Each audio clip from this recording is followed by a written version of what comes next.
But that was the thing. I was just so worried about fitting in. I controlled that by being a people pleaser. Bro, weed smells horrible. I just don't want it. I was, you know, the typical nice guy protagonist. It's kind of weird because Autism is low-key a superpower. Huh?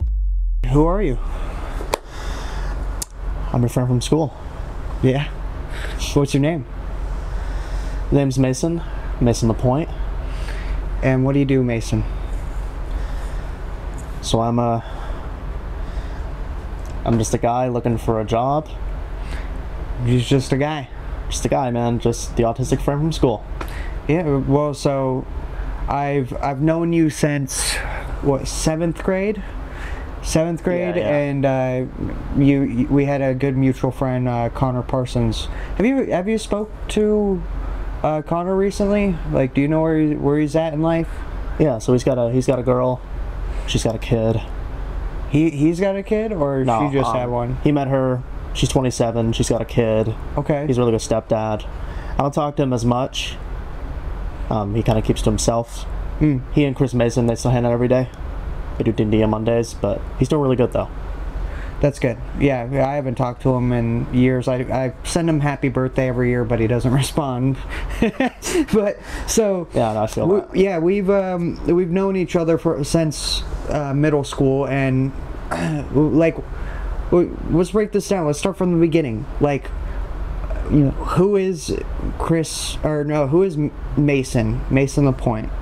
Like, how did you start in school, and like, how'd you feel in school, basically? We'll start there. We're really going down the rabbit hole now, huh? Yeah. We're going deep. Yeah, so like I was saying, I am the autistic friend from school. I came into Hillcrest. Everyone called it Hillcrest. And I came into Hillcrest being pretty scared. Pretty scared? Pretty scared, just really uncertain about how I would fit in. And that was the thing. I was just so worried about fitting in. Like, up until that point, I was just kind of discouraged, you know? Even in elementary school, everyone loved calling me the R word, man.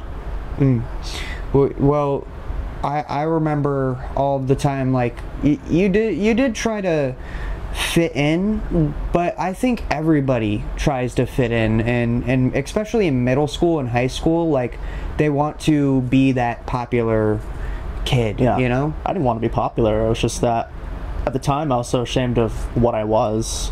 And who were you? Just the autistic kid of no self-esteem, and he was just 1 second away from going, "Wah!" Had to keep it all together, had to keep it all bottled in. And how did you control that? I controlled that by being a people pleaser. A people pleaser? Yeah, so everybody that I knew, all my classmates, I would just do nice things for them. Like, give me an example. Yeah, like anytime, like if there's just like a dude or just like a group of friends I wanted to get along with, I just try to blend in and just pretend to laugh at their jokes. Or if there's a chick that I wanted to talk to, I would just be nice and do her favors. If I get her pencil sharpened, like I went far to be a people pleaser, and that's the problem with being a nice guy. You always finish last, and nobody takes you seriously because of it. You're disposable.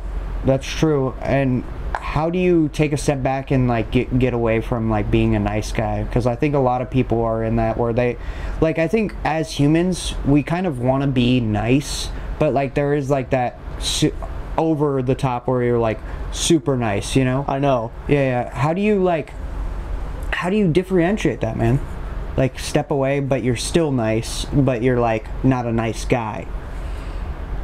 It's just the way you carry yourself. It's just through your actions and through your words, but mostly through your actions, especially with their boundaries. And I didn't figure out what those boundaries were until college, to be honest. Until college? What was high school life even like? Because we were in middle school together, but I didn't, like, we were just talking. I didn't see you since what, 8th grade? I know. This is like the first time we're seeing each other. I know. I almost went to Ridge, but my folks wanted me to go to a prep school because they knew that I didn't fit in at Hillcrest, and they were wrong about that. So they wanted me to get better in my studies. I went. I kind of hated it, but I kind of liked it. You have any crazy stories? Like you were partying, like twirling your shirt around and stuff like that? Bruh, my buddies were smoking weed in the bathroom all the time. I didn't partake because it smells like ass, but Dude, we were in uniforms, but that was the only difference between that and bridge, to be honest. And then do you pay for it too, right? In private schools? Yeah, you pay for all the books and stuff. Oh, you don't pay for the like going there. Not that I can recall, but Okay. we had to pay for books. Yeah, because I remember that's like such a huge thing. Oh, you went to a private school. Look at you, Mr. Rich. Rich You and know? rich. So your friends are smoking weed in high school, but like what are you doing to quote unquote like fit in? And you're hanging out with these people that are doing drugs, but you're not partaking. I just like what I like. I think the boundaries came from knowing that, bro, weed smells horrible. I just don't want it. I don't want it. The same goes to alcohol too. Let's say you put stuff in nice like cream soda and some whiskey, which I do sometimes. Listen, I got too many addictions as it is, right? Too many addictions. Like what? If I'm, oh, He doesn't want to go into it. I'll give you one. Okay. Sugar. Sugar, yeah. Just being a fat ass in general, man. That has always been, especially stress eating, that has been my number one habit. Yeah, and here's the thing. Here's my philosophy. If you're gonna have a habit, don't have it taste like shit. Don't have it smell like shit. You know what I mean? So habits nowadays, besides sugar, but like, what are some good habits that you have? So one thing I will say about just me being insecure back then was that I had a really big imagination. It's kind of weird because autism is low-key a superpower. Why is that? One of my habits that I've been growing for the past couple years is a story project. It's a story that I want to turn. I was going to make it into a novel, but I want it to be a indie comic. Okay. And how much can you share about this this comic? Yeah. So I'll give you the code name. I ain't telling you the actual name. Not yet. Not yet. So the code name is called Rapture. Rapture? The premise is about a race of angels who are being hunted down by mankind in order to bring about eternal life. They're summoning demons who promise that eternal life. A lot of crazy, wacky characters. It's a full-on, think kind of like a mix of Narnia and Game of Thrones almost. And there's some anthropomorphic animal races. Like there's a race of deer people called the shepherds, it's ironic, they're shepherds, but they have a bunch of different animals that they send out to die by the hundreds. They're all coked out, hungry, carnivorous animals.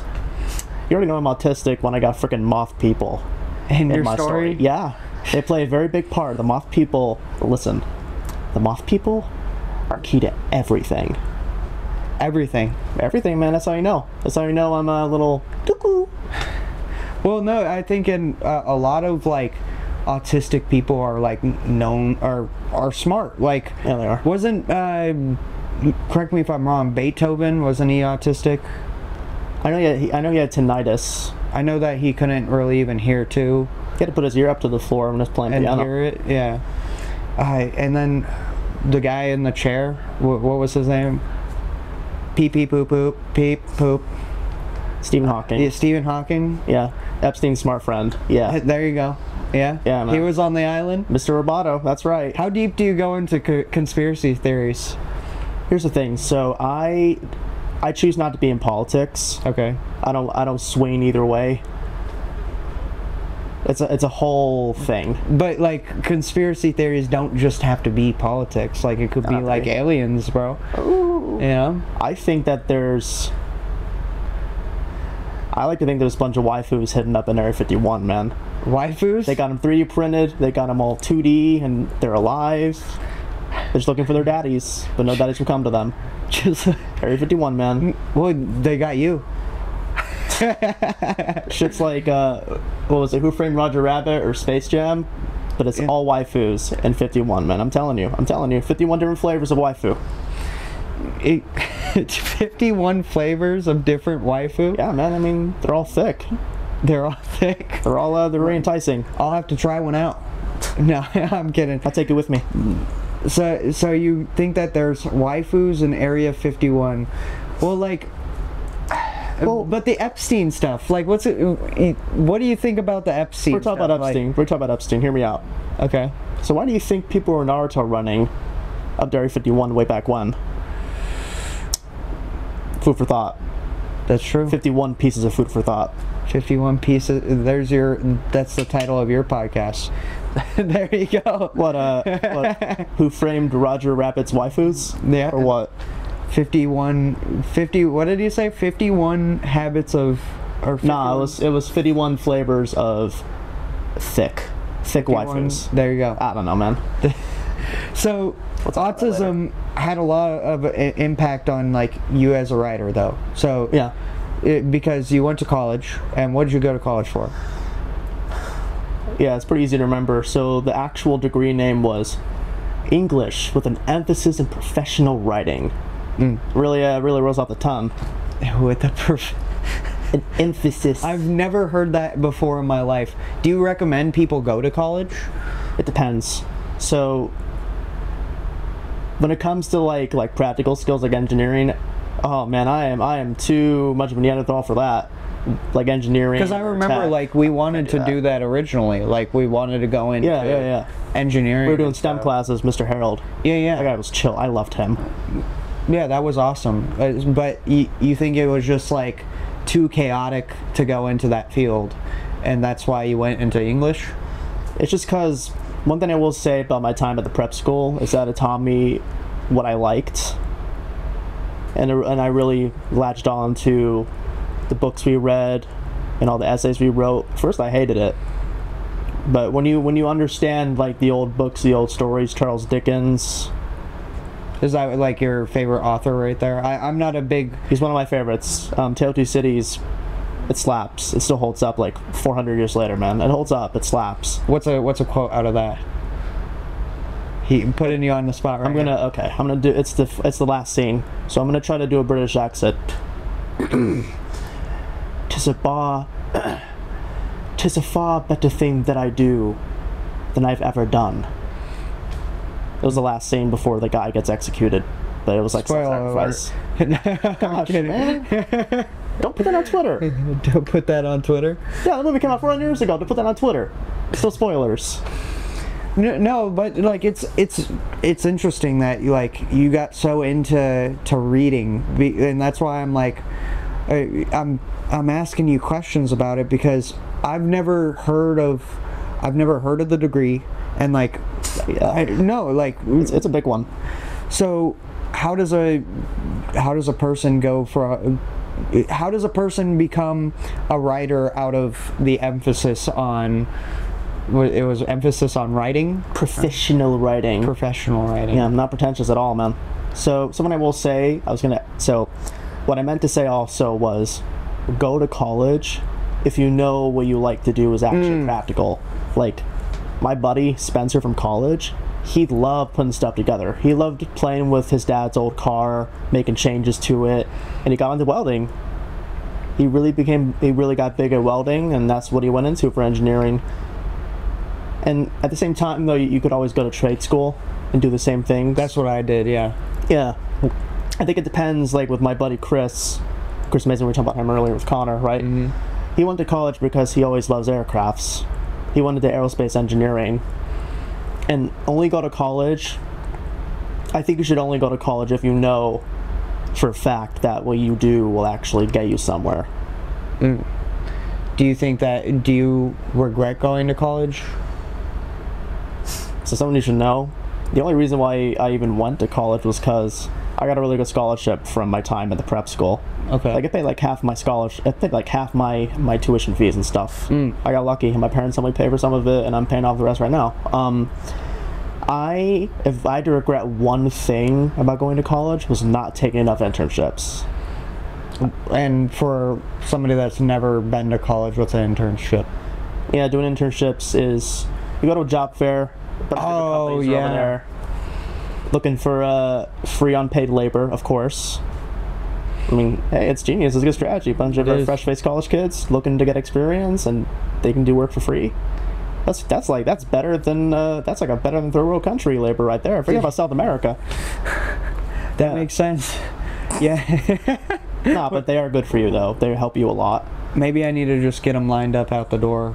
A couple of college interns. Yeah, man, get over here and do some media production at Arizona. There you go. Mixtapes. Yeah, there exactly. We could get the next NWA up in here. The next NWA. We got you. We got Burkhart. We got Suds P. That's true. The whole crew. I don't know if my skin color would fit in there, but hello, Eminem. Yeah. You can be BMN, BDSM. Oh, BDSM. What did I say? You didn't hear that. What did I say? BDM. BDM. Yeah. Scratch the S. Okay. Not safe for work. NS. What was it? NSFW. That NSFW. I know what that one. You're not safe for work, man. I'm not safe for. I'm looking away. I look the other way. So we'll take a step back too, because I kind of wanted to touch a little bit on some of the stories in Hillcrest. Yeah. Like, I know you had some big rivals, and I know like there was some drama there. Oh yeah. Can you talk a little bit about that? I already know where this is going, and Ryan, I know you're there. I love you, man. We were kids. And then, yeah, anyway, so kind of going off from where we were talking about, I was so much of a nice guy that I tried to please everyone, and that really extended with the ladies. We was not pimping in that. We was simping. So to go off of that, where do I even start, man? So, God. You don't have to give me a question. Give me something to work with. Give you something to work with. Give me a Okay, question. so like, how did you when you were talking to the ladies, like, without expressing any of the names or anything, but like, how would you talk with them? Like, and how would you talk with them, and like, what did it result in? Yeah. What ended up being was I was just kind of clingy, you know. I became nothing more than a shoulder to cry on at best, and at worst, they would just never want to talk to me again because I tried so hard to be a people pleaser. I was always up in their business, always saying they're okay. The issue with that, the difference between a nice person or a nice guy and just a kind dude, is that you have boundaries. You still do good things for other people, but you don't constantly do it to the point where it's creepy. That's what happened with me and the girls. Okay, well, let me talk. Anyone. I'll take a step back because I haven't really talked about this, but okay, so elementary, middle school, and high school, I will say, like, I disregarded, like, I thought chicks were hot, of course, like, I was like, dang, she's bad, but like, yeah, bro, I'll give you props in the sense of like, you actually talked to him. I was more or less like me and Gary and Ron, and we're sitting back there playing on our phones. We didn't care about some chick that's like, oh my gosh, I'm gonna go tell on you, but like, and like in the high school scene especially, like I think we're maybe you can agree, maybe you can't, but I think we're opposites in the sense of this. Like, since I never talked to chicks, like I probably went to maybe 2 parties in high school. I don't. How many did you go to? Like 3 or 4. Yeah, and I never drank. I smoked weed. Like, I smoked weed. This first time me talking about this too. Like, oh really? So I would, I had this friend named Hayden. Shout out to Hayden out there. But we would go to Hayden's house in freshman and sophomore year, right? So we would always go over and we'd go hang out with Hayden. And he'd have the weed. Like, it was his birthday, and he was like, I'm gonna bring over all my friends, and my sisters are gonna get him high, and he had hot sisters too, so I'm like, oh yes, I gotta hang out with his sister. That's a good Phillies combo right there. Yeah, and so we all got real high. I remember taking, we sat in a circle, right? There was a circle, and it was, I'm not going to call out people specifically, but there was about 5 of us right? And I'll give the context for this because they'll be fine. So, Jason, do you remember Jason? Jeez. I remember Gary. I remember Burkhart. Jason Snyder, skinny guy. Oh, I do. He was yeah, he was the blonde kid, right? Yeah, yeah. Oh, So Jason, Ron, and then Hayden, and then a couple of his other buddies, right? Yeah. And so we're all sitting in this circle, and we're just hitting the bong, and we're pass it to the next, right? They call it puff puff pass, but it was Puff, like puff, give. but it's a bong, so it's not puff puff pass, right? But anyway, we're passing it around, and so I'm chilling, bro. I'm chilling. Like, I'm just sitting back on the couch, and everything else is just chaos. It's like this is my first time getting high, so yeah. Everything else is just chaos. I'm laughing at it though.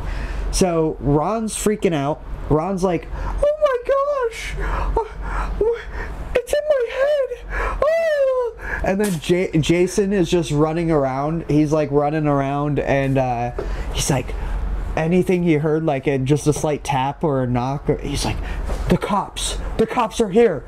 I need to call my parents. I need to go to the hospital. And he's like, I remember him. He ran out the back door. Like, so here's the living room, and then it connects to the kitchen, and then the out back, right? Yeah. And so I'm sitting on the couch, and Jason hears the sirens from an ambulance, right, outside. He's like, oh my gosh, and starts found us. Yeah, starts booking it for the back door, opens the back door and tries to hop the fence, all while Ron's sitting there. The dealer, the person that brought us the weed, comes over. Hot chick, by the way. She comes in and is like talking to Ron because he's like freaking out. He's like, they're in my head. And so she's like caressing him, like, it's okay, he'll be all fine. Ayo. Just try to go to sleep, right? And like, okay. Is like, all right, let's go get you a snack out of the kitchen. Oh. And so he stands up. What kind of snack? I don't remember, because you'll hear in a second. Yeah. He starts heading towards the kitchen, turns the corner, because like there's the middle thing and then where the kitchen is, right? So there's two doors then there's a wall. And so as soon as he turns that corner, right, I just hear a big slap like that. He just fell on the floor, and I started losing it, bro. I was laughing, and all while the birthday boy, right, he's just like, he sees all this, and he just runs upstairs and stays in his room like the entire night. He didn't jump out the window? No, he didn't jump out the window, but that was the first time I ever got like high. Yeah. Right? And so I'd say that's a party. What about you? Like, any notable parties that you went to and crazy stories? Honestly, while you were there? they were kind of boring. And there weren't that many parties where they did weed.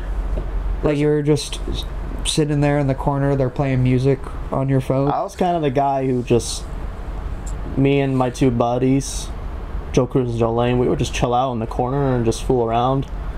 Sometimes our crack buddy, Wesley, he was the wild child, man. That boy. Crack buddy? Yeah, man. Well, what made him the crack buddy? He was always like a loudmouth. He always had a big grin on his face. He always kind of like Jason a little bit, but except he had like a spiky blonde hair. He had big eyebrows, a big smile in his mouth, and all that.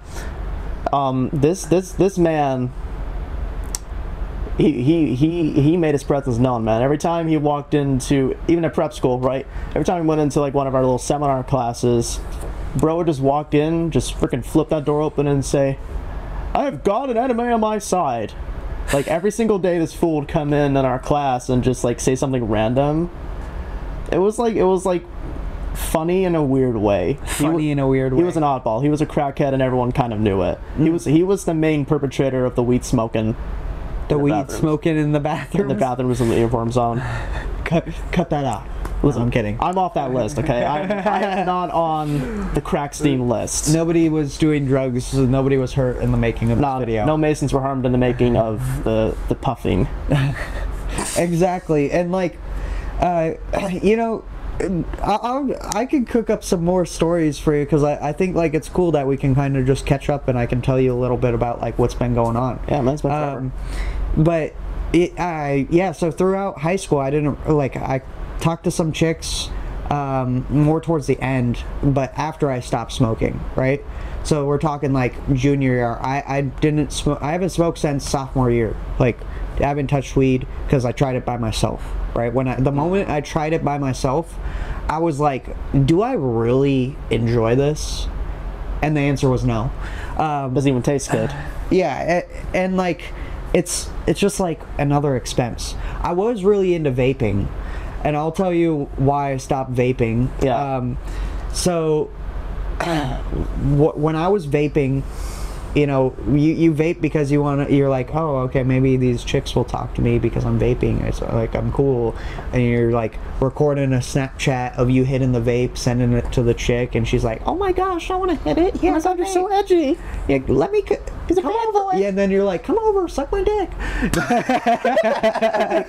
You bad. She bad, you bad, everybody's bad. And so like, but I remember exactly when I stopped. I was 19 years old when I stopped. Now I only do cigars and shisha, but yeah, I was sitting on the toilet scrolling on my phone on TikTok, and a video of Andrew Tate came up, and he's like, breathe air. Right? And you were literally yeah, and I was hitting the vape, and I was like, you know, this guy's kind of right.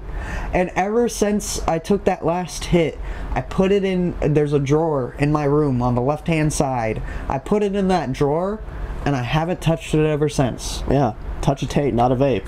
Touch a Tate, not a vape. Yeah, man. He's an interesting guy, but he does make some good points. Definitely, yeah. Yeah, interesting fella. Yeah, and like it had a big impact on me. Like, that's when I got into going to the gym and stuff like that. Look at you, man. You look like a freaking club bodyguard. A club body? I don't know about that. I'm a bouncer, man. What about you? Like, how have you been going? Because you were telling me, oh, I go to the gym and stuff. Like, what's your routine like in the sense of going to the gym? Oh, that's right, the gym. So when I really started getting into it was a couple years ago in junior year. I went for 4 months straight. Actually, no, yeah, it was like 4.5 months straight. All my roommates and I, we were hardcore gym, push-pull legs, all that. Why'd you Plenty stop? of planks. It was because the year ended and everyone parted ways. And a lot of my classmates either graduated, didn't come back because they ran out of money, or they were just in a different dorm than me. I see. So instead of going, like, you're not going straight anymore, like you're taking your rest days, or like what are you doing? What's that Mason routine looking like? Bro, imagine having a routine. Like, get home, watch anime, hit the gym, anime boobs. Bro, I barely even watch anime. Well, I don't know. Like, what do you watch? Do you watch any shows? I mostly just watch YouTube. Dude, I'm the same way. I just doom scroll. Bro, that's relatable, because you don't understand how much people I go through, and they're like, bro, you reminded me out of this movie, you remind me of this person, and I'm just like, oh my God, I don't watch movies. Like, yeah, Boomer. Yeah, I watch documentaries and I scroll. I'm a boring person, bro. Like, yeah. That's the truth. Let me ask you something. Is it good knowledge? Do you think the knowledge helps you? The knowledge you get from the stuff, like the documentaries even? Yeah. Is it good stuff? It's good stuff. It's not just brain rot all the time? No, it's not. I am not innocent either.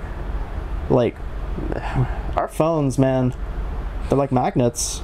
Like, once you're glued, you're laying down on the couch or bed, it's not easy getting up. Exactly. Even when you take a piss, sitting on the toilet, watching YouTube on your phone, it is inescapable. It's crazy how far technology has come.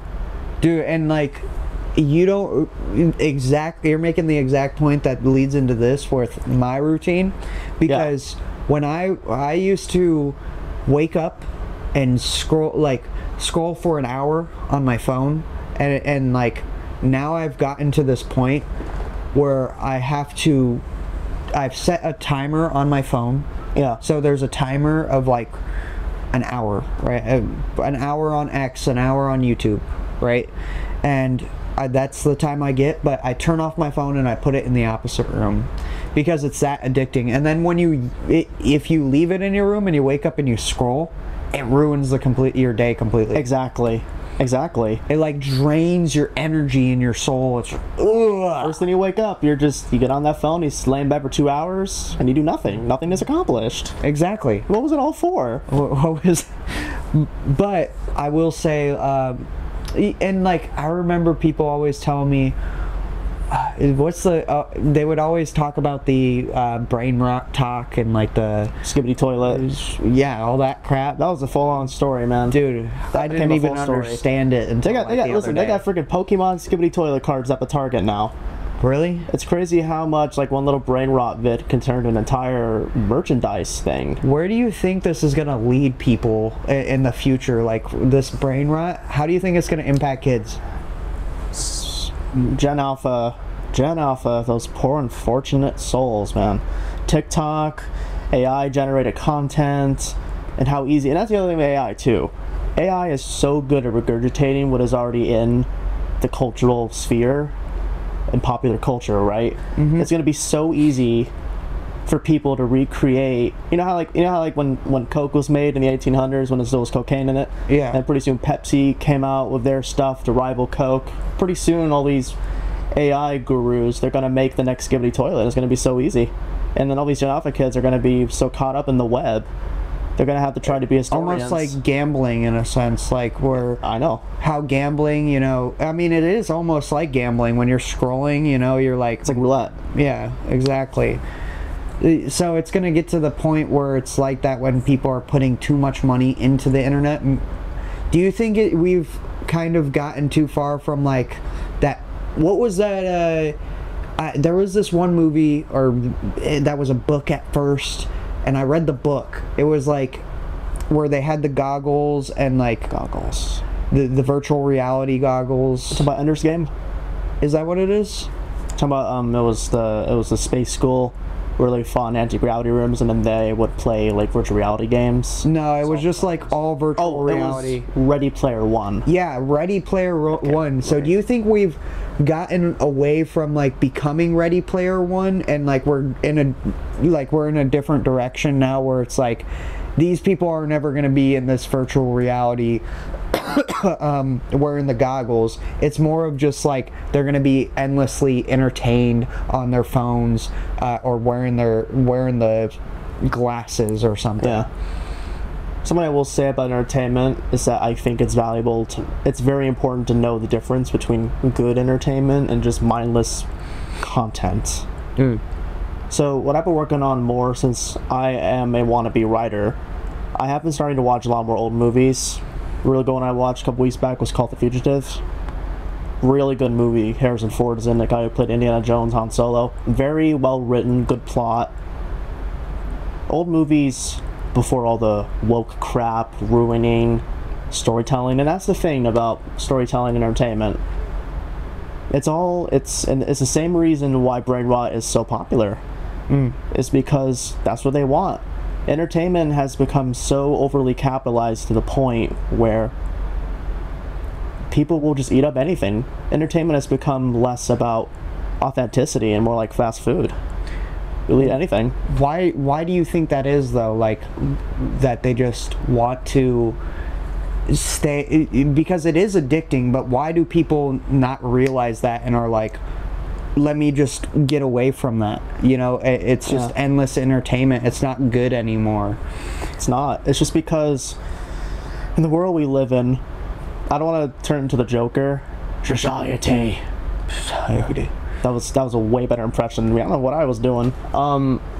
It's just because that desperation for escapism and just trying to find something that will numb our minds. That's why brain rot is so appealing, because we shut our brains off. Because people don't want to deal with stress. They don't. They'd rather watch Andrew Tate motivational videos than trying to figure out their own problems. Honestly, I think therapy is a very, very underrated thing. I know people clown on it. Oh man, you're such a pussy if you go to therapy. But nah, like, it's very slept on. Well, this is my opinion on therapy, because I brought on Chris, episode 1, for he was a mental health specialist, right? And Yeah. he basically therapist. And he he explained it to me perfectly. He was like, some people need it, some people don't. And the reason why people need it is because I don't know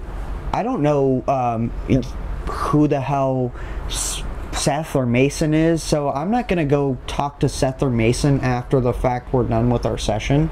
You know, I'm gonna just make sure that you're in a safe, secure environment, and I'm gonna make sure that I don't go talk to your friends drama-wise. Like, yeah, I need to be open to listening to you. But he also saw my point, because how I see it is, I think if you can't talk about that with your friends, like, I talk about everything with my friends, and Yeah. that's my therapy, right? So if you are able to just talk to your friend, I'm fine. That's how you fit in. Yeah, I mean, man, anytime I got a problem, I got friends that I can talk to, and they help me figure it out, because they give me the logical answer. Yeah, and I think there's something to be said about unconditional love. Something I wanted to say earlier was that the key to fitting in is not fitting in. If every time you have to go out of your way to please somebody to get their attention, that's conditional. And it's not even really a friendship. They're just walking all over you. Same thing with the ladies. No boundaries equals, oh, look at all this floor. That's a big doormat right there. So are you with any ladies right now, or like what I'm not. No? Are you open? Are you open to it? He's like, nah, I got a boyfriend. I'm kidding. I'm like James Bond. I'm a free agent. He's a free agent. Nah, I know I got a pretty face, but honestly, being single is the best thing that has ever happened to me. Is it? Right now, yeah. Yeah. I think so, because right now, I'm trying to get my money right, still looking for a job. 1 year later, the job market out there for new grads is brutal. Looking for a job, trying to get my money right, trying to get my body right, trying to get my habits right, be productive. Girls do not want an unfinished product. I can agree and disagree at the same time, because I think this.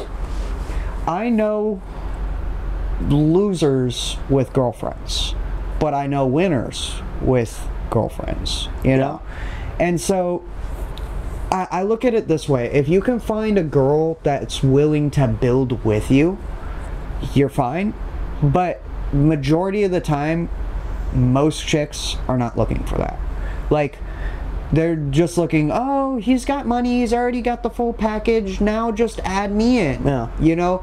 But gold diggers, yeah, that's a good point. I mean, but no, like, that's the truth. Yeah. Gold digger, like, exists. A gold digger is basically the staple of almost all American women, because they want to be able to just fit in. And I get it. You know, you want to be protected, you want to have protection behind you, you know, security. If you're gonna have a baby with them, you know, you need to make sure that they're successful and they're not a loser. Yeah, white women are great, but they're becoming harder and harder to have a real relationship with. And going off of that, that's why I think dating like Latino women, black women, like especially South American, Hispanic women, I think they are the best choice, honestly, for long-term family stuff. So could you see yourself going out of the country to get a girl? Like, maybe, let's say you hit 30s. I definitely want to travel the world. Okay. I definitely do. And the reason why I say Latino women is because I know some people who had relationships with American women. They had good money. Actually, I'm going to spoil this. Some dude named Ware on YouTube. Very big. Well, not that big. He's a COD guy. Plays COD. Gives good life advice. I know Ware, yeah. Yeah. He's telling you the story. Yeah, so he had a couple of girlfriends. You know, he had good money. He made 6 figures, and it wasn't good enough. One of his girlfriends was like, oh, why don't you make more money? But then when he started traveling, once he quit his job last November, he started traveling. He met a girl in, I believe it was Colombia, and she was Hispanic, Colombian, and she was very family oriented. And I think that going off of that, from what I've seen from both my actual friends and from what people say online, that Latinas are baddies. Big booty Latinas, and we're gonna get to that in a minute. There was a story that I didn't want to say when you were kind of telling me, hey, it's no pressure, but we're gonna get to that in a minute. So I think that a culture that is very family oriented and doesn't shame you for living at home past 18 and actually like has real morals and values and isn't obsessed with only money. And this is not a diss at white women, by the way. Please don't cancel me. Cancel them. Cancel him. Well, I'm a nobody, so I'm okay. Ain't nobody gonna know Mason LaPointe. Right? Yeah. And that's the point.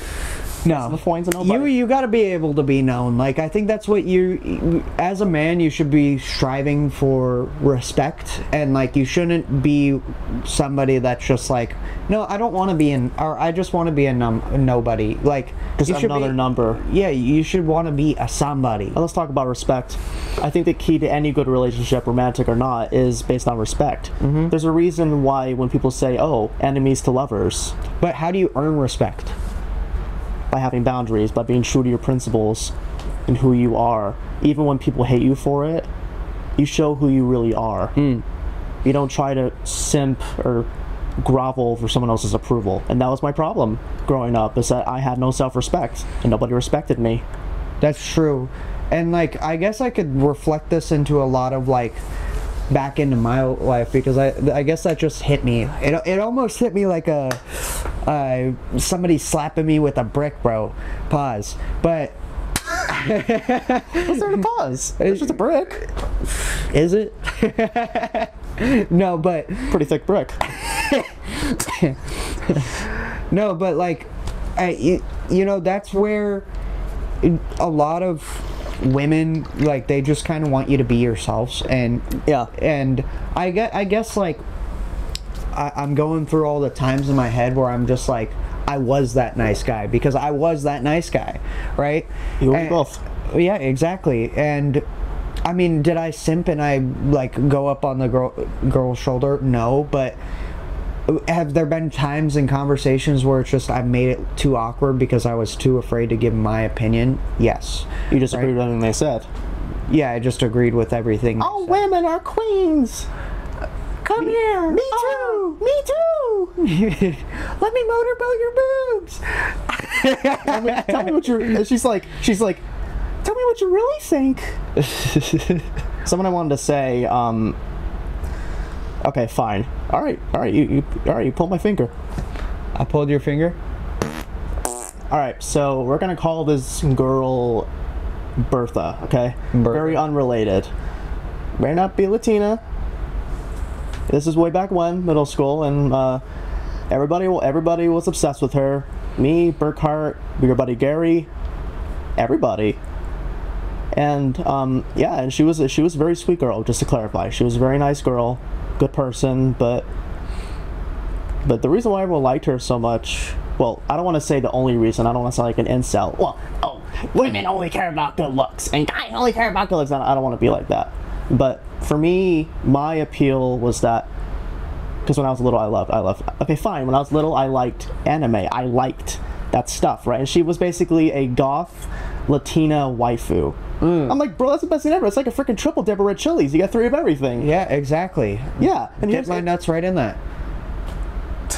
I hate you. So the thing is, so I remember specifically, it was 7th grade. We were in gym class.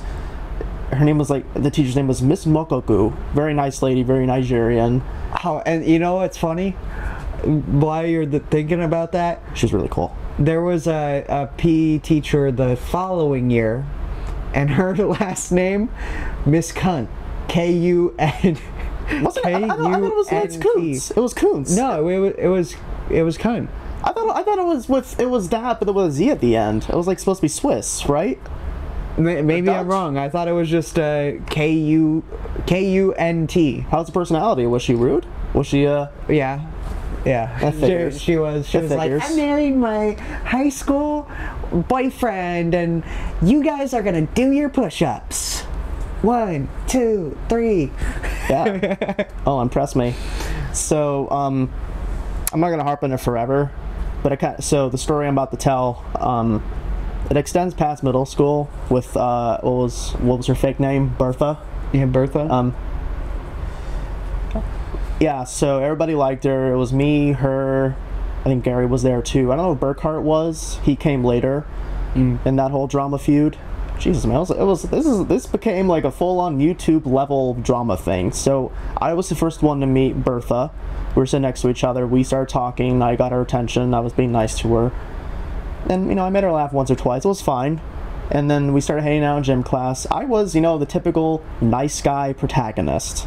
And then Gary, chill dude, who was pretty chill, but he was the bad boy. He was much more the bad boy. He was more, you know, laid back.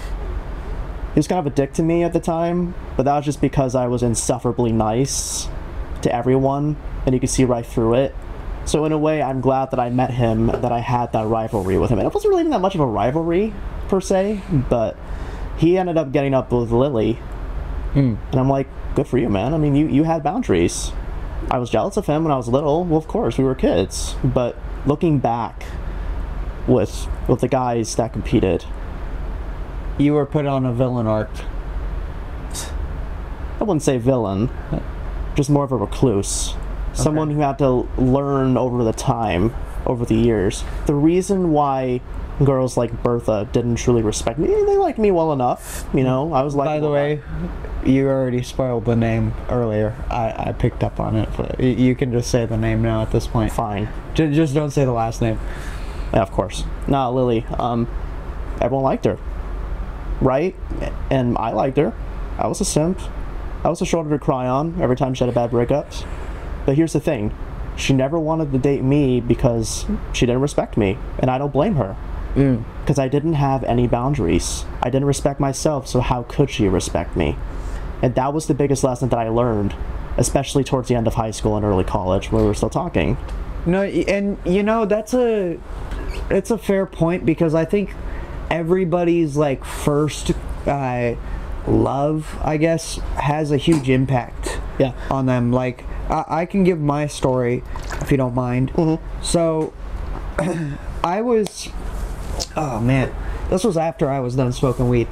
So it was like junior year, and there was this chick. She was like the definition of like an e-girl, bro. That's like when you look at her, you'd be like, okay, That's like a unicorn. yeah. That's hard to come by. Yeah, and so like, bro, I was the same exact way. So like, I remember she left high school. Like, we talked a little bit in high school. She left high school, right? Yeah. And she went to just online, right? Like online school. She kind of had a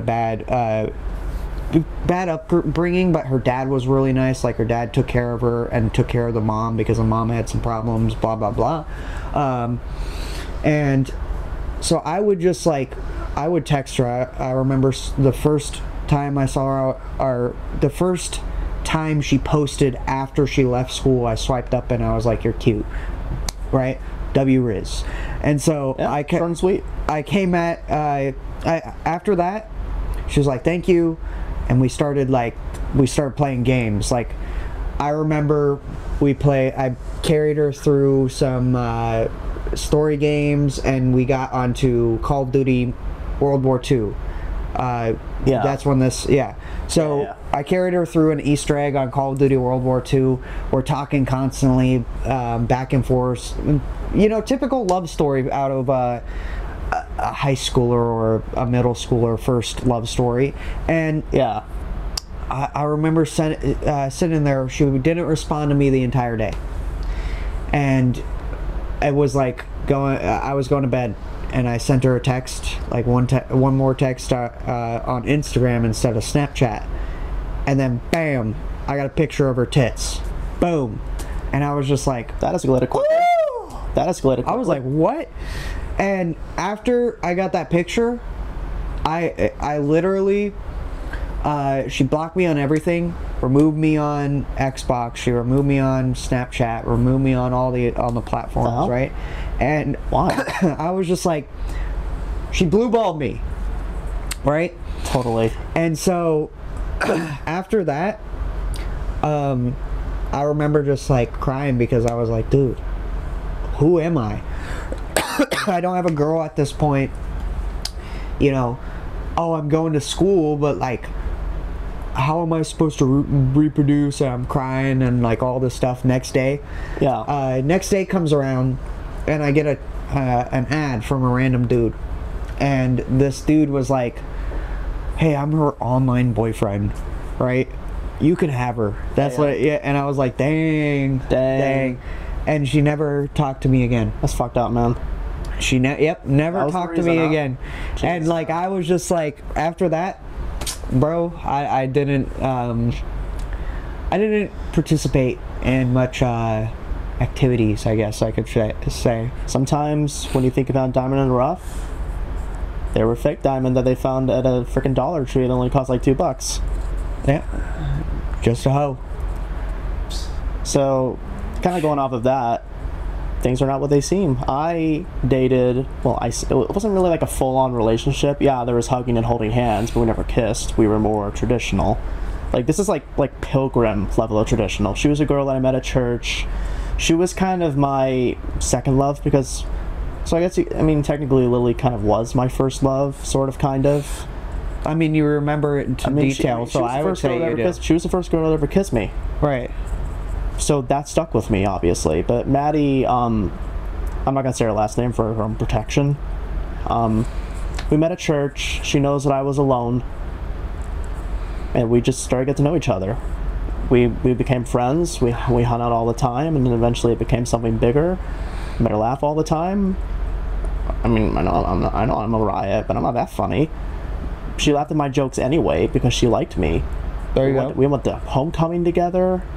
We were gonna date, but then she had cold feet because we were both in prep school, and she was doing extracurricular activities, basketball, student council, and all of the shit we had to study. We did 3 hours of homework every night, by the way. Like, this was hardcore. This was college before college. Homework.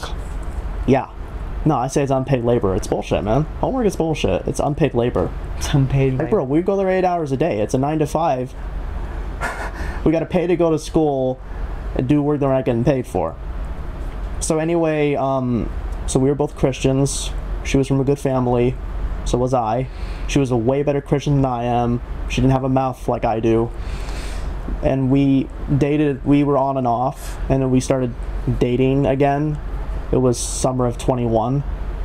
But it became tougher because it was going to be long distance soon, but we were still talking anyway. But then, because I was so desperate to see her, you know, because it was becoming more and more long distance, I would just comment on her posts, give her compliments, trying to get her attention. I became a little clingy. But here's the thing, and I should have seen it coming. She didn't really like guys in the way that she thought she would.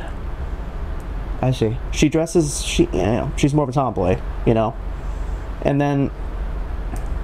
I found out, and she told me that, you know, like, she likes girls, and that she was pretty much implying that she was seeing a girl at her Bible college, even though, you know, it's a Christian university and all that. It's funny how that works. I know. So Maddie's a good person, and she was a really good friend.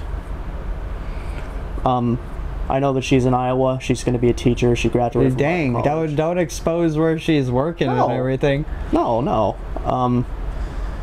But sometimes I think, I don't want to be like, oh, it's God's plan, but God gives you people for a reason.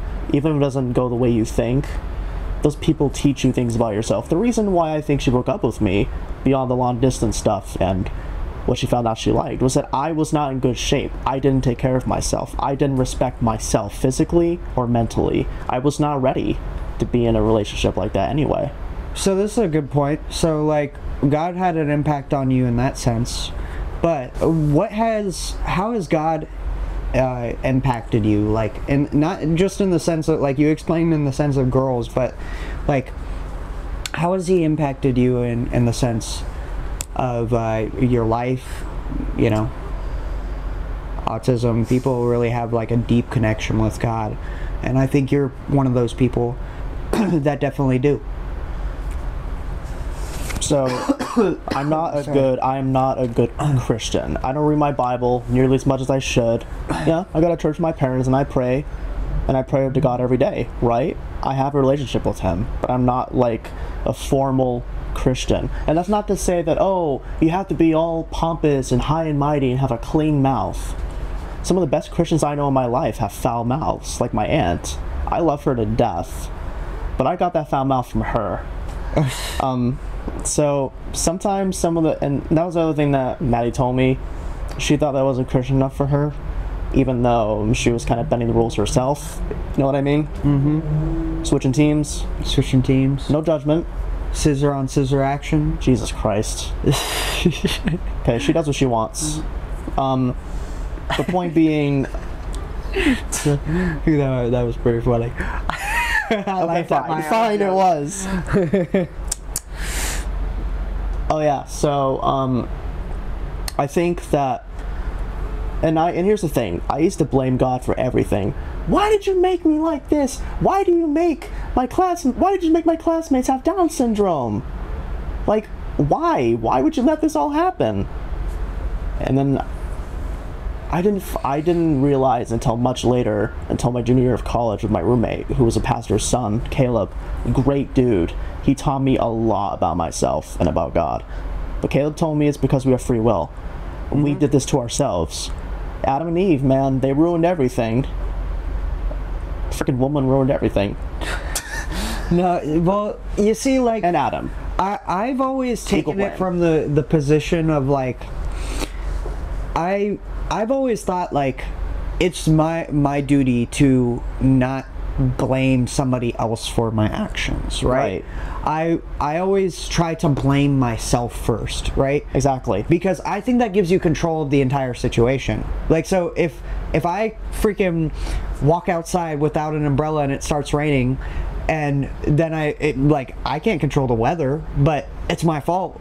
Yeah. Okay? It's my fault. Now what? Do I go back and get a freaking umbrella? Yes. And I think I could reflect that into many different avenues just for myself. You know, like,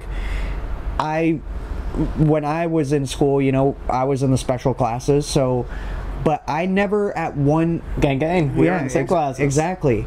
Gang. But I never one time have been like, oh, I was in the special classes, now let me...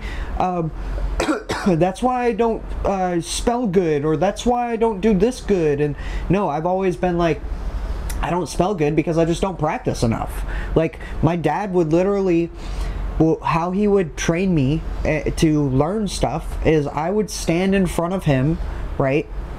Vocabulary, for example. I'd stand right in front of my dad, and he'd hold the piece of paper, and he would be like, all right, you're standing here until we get this 100%. How do you spell this word? Bam. Spelled that word. Okay, what's the definition? Bam. You failed? Okay, we're starting over. Like, yeah. That's how I learned. Accountability. And I think that people just need to start taking more of accountability. Amen. And going off of that, I used to blame God for everything. I did. I used to blame God for, okay, so why would you give me this perfect girl from the church I go to, only take her away from me? Why would you torture me with this disorder to where nobody would ever want to talk to me?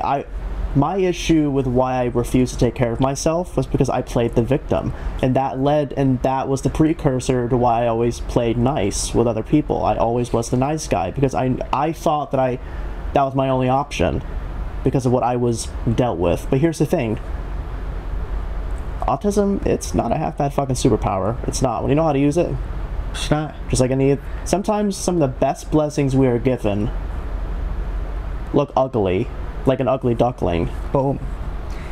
Now, do you think this is? We'll wrap it up here after I ask you a couple more questions. But I think that we should study nice guy syndrome in school. Amen. Yeah. Sex ed. We already do it. PE. You think I'm not the pole.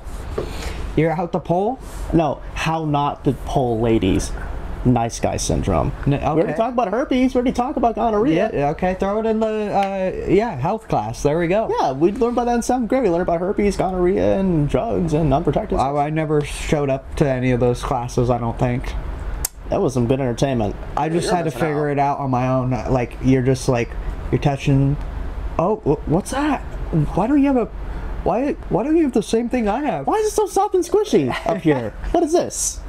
I'm kidding. I'm kidding. We're kidding.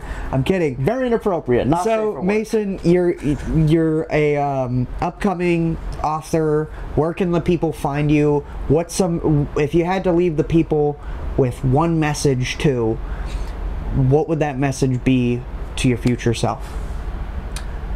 Life is too short to spend the rest of it working for someone else's dream. You have to chase your own. God put each of us here for a reason. There's a reason why we're not clones of each other. We're here because we have free will. And for better or for worse, free will is what has guided us throughout history, both good and bad. And it's getting deep, isn't it? So, find your way. Don't spend the rest of your life slaving away at something that will never serve your own purposes. Find your purpose. Find your calling. Find a way to carve out some meaning in your existence. You're here for a reason. You have to find that reason. And where can they find you? You can find me on Instagram at Uno_Mace. I'm not that easy to find. But then you'll see me comment on your video under the moniker Premium Chicken Nuggie with a diglet on the profile pic. You can also find me on LinkedIn, stuff like that. Awesome. Well, thank you so much for coming on, Mason. Yes, sir.